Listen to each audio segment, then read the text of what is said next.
Okay, welcome everyone. Just finished watching the New York and Liberty and Dallas Wings game, and boy, did Dallas go out to a huge lead. Enrique was going, doing her streaky thing. She had 15 points and 11 assists before halftime, and Dallas went out to they had a 20-point lead in the first quarter. I mean, New York is. This was a back to back for Dallas. You had Connecticut have a back to back. They played good the first, really good the first game. Not, they played okay the second game, but not good enough to win against Seattle. So here you have Dallas, who also had a back to back, and they played okay against the Aces. But here in New York, they go out to such a huge. They have such a huge start that even though New York was closing like a racehorse, holy moly, they had such a big lead that it was too much for New York to come back from. Especially with it, they didn't have Kennedy Burke, they didn't have Niar Sabley, they didn't have Breanna Stewart, and I mean, New York was trying. Sabrina Ionescu didn't score until 7 minutes into the 7 minute mark in the third quarter. You can't have that happen, and try and make up they built it up to early in the third quarter to 30 points. And then by the end of the the third quarter, New York had it down to under 25. And then they got it all the way down to 6 with I think there was 2 minutes left. And they had it all the way down to 6, and then Jonquil Jones was forced up these 3-point shots. You didn't have a better solution than that? I don't know. And Dallas went completely cold. They went completely cold in the fourth quarter. Just about every shot they put up didn't go in. It was a tale of two halves, basically. But, Dallas had a back-to-back. Excuse me, but New York, this was their third game in 4 days. So, and they lost that crazy one to the Sparks in the last second, on that last second shot by Jackson. So, I mean, they're definitely missing Breanna Stewart. Stephanie Talbot had a pretty decent game for them. She had some key rebounds and made a few hoops for them. And Phoebus was okay. Johannes was okay. She scored. She was one of the few people that scored in the first half for New York. But it was just too slow of a... It wasn't like they were slow, though. It was more they just couldn't make a basket. They weren't hitting their shots in the first half, New York.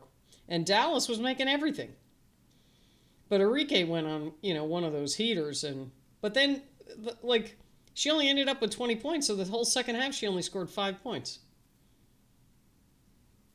So that's always the problem with Enrique. I mean, she can be really good, but she's so streaky that... So she ended up in the second half with 5 points and 4 assists. Because she ended up with, was it 20 points and 15 assists? Let me look at that. Yeah, Enrique, 14 assists. She had 20 points and 14 assists. So she got 3 more assists in the second half and 5 points. But it was part of... They were going cold. Her and Paige Beckers had 20 points. Haley Jones, another good game for her. She's been playing well. She travels, though. She'll get the ball and try and make a move, and she tends to travel. She had 2 travel calls called on her. Geisel Soder, she played pretty well. She was 6 for 9, 2 for 4 from the floor, from 3-point land. So she had 14.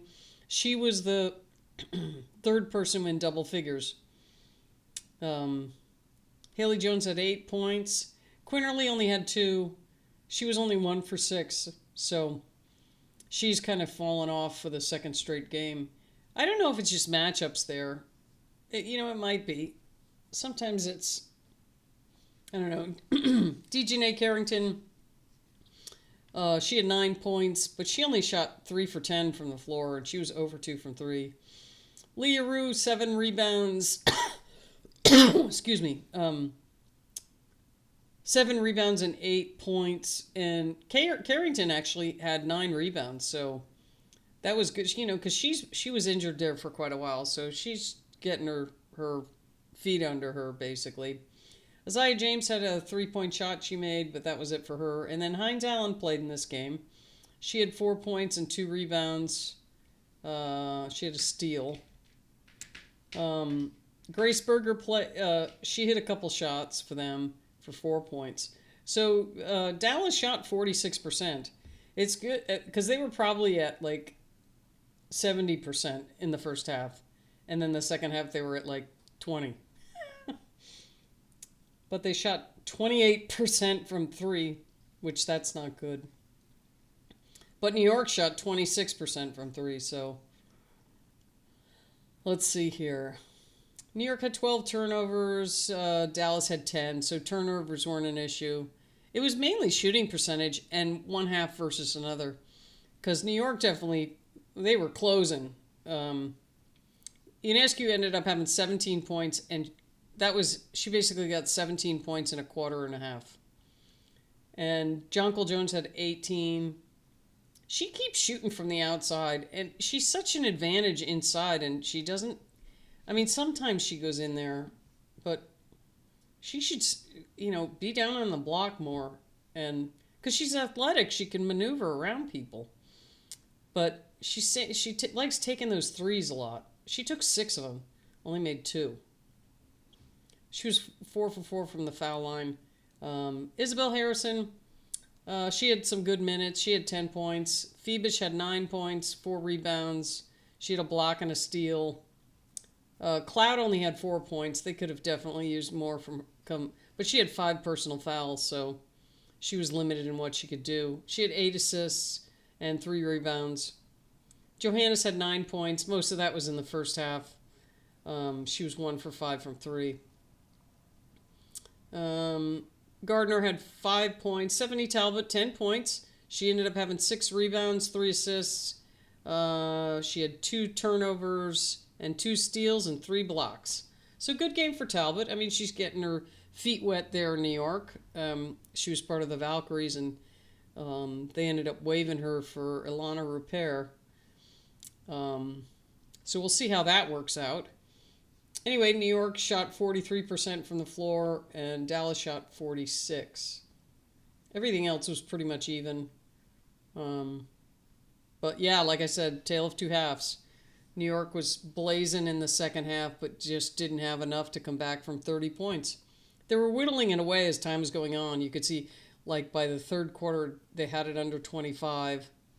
And then the fourth quarter, Dallas just went really cold, and New York was able to catch up to within 6, but that was as good as it got. New York has dropped down to 17-8, but they are still in second place. Points in the paint were fairly even. Dallas had 42, New York had 38. And Dallas had, with the win, moves up to 8-19. So let's have a look at where's the standings? Standings are getting interesting because you have Minnesota lost, so it didn't really hurt New York to lose this game because Minnesota also lost. So Minnesota's 22-5. New York is now 17-8. Phoenix is 1 game behind them at 16-9. And then you have Atlanta. They won. They're 15-10. And then Seattle showed up. They played the game before this one, and they were shooting the lights out. They've had so many games lately where they've shot like 28%. This time they shoot 60%. Indiana Fever are in 6th. They're 14-12. And then we have the Aces, 13-13. Washington, 12-13. Golden State, 11-13. And the Sparks have the biggest winning streak. They have won 5, and Cameron Brink is set to come back. So the Sparks ought to have this ought to be really interesting to see what the Sparks can do in the remaining part of the schedule. They are 11-14. Then Dallas, they're 8-19. Chicago's 7-18, and then Connecticut is 4-21. So this is going to get, because everybody's losing. Nobody has the even Minnesota's losing, New York's losing. They're the two top teams. So everybody's beating everybody. So it's going to be really interesting to see what all falls out in the wash kind of thing. So anyway, good games for a Monday, and we'll see you next time.